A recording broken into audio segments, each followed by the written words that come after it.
சமாரியா நாட்டின் வெப்பமான மலைபாதையில் ஒரு பெண் வாழ்ந்து வந்தாள். அவள் பெயர் மாரா. சிக்கார் என்ற ஊரில் இருந்த அவளை மக்கள் பெருமையுடன் அல்ல, எச்சரிக்கையுடன் பார்த்தார்கள். ஏனெனில் அவளது வாழ்க்கை பரிதாபமாகவே இருந்தது. அவளுக்கு இருந்த 5 கணவர்களும் அவளை விட்டு சென்றுவிட்டனர்.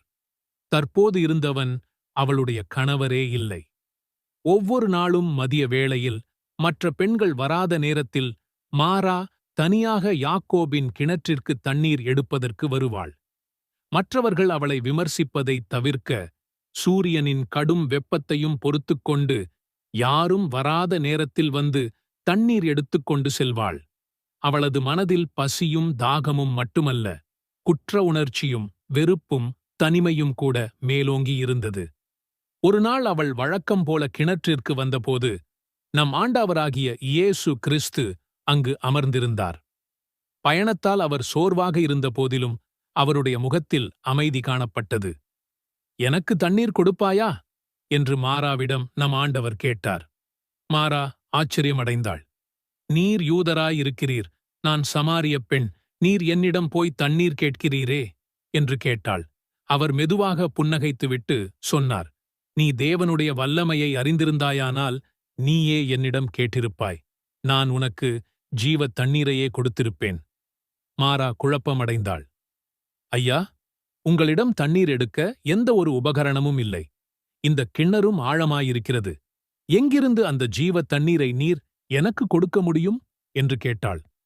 அவர் மென்மையாக அதே நேரத்தில் அதிகாரத்தோடு சொன்னார், இந்த கிணற்றில் தண்ணீர் குடிப்பவர்களுக்கு மீண்டும் தாகமுண்டாகும். ஆனால் நான் கொடுக்கும் தண்ணீரை குடிப்பவர்களுக்கு ஒருபோதும் தாகமுண்டாகாது என்று சொன்னார்.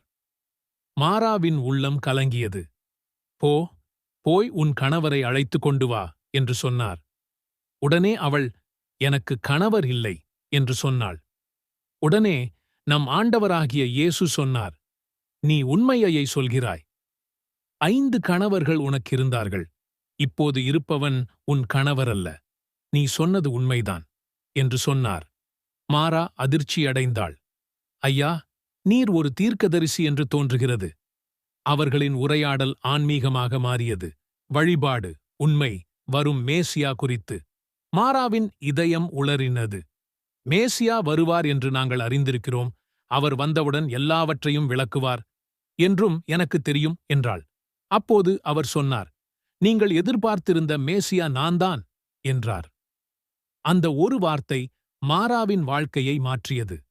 அவள் தண்ணீர் குடுவையை அங்கேயே விட்டுவிட்டு ஊருக்குள் ஓடினாள்.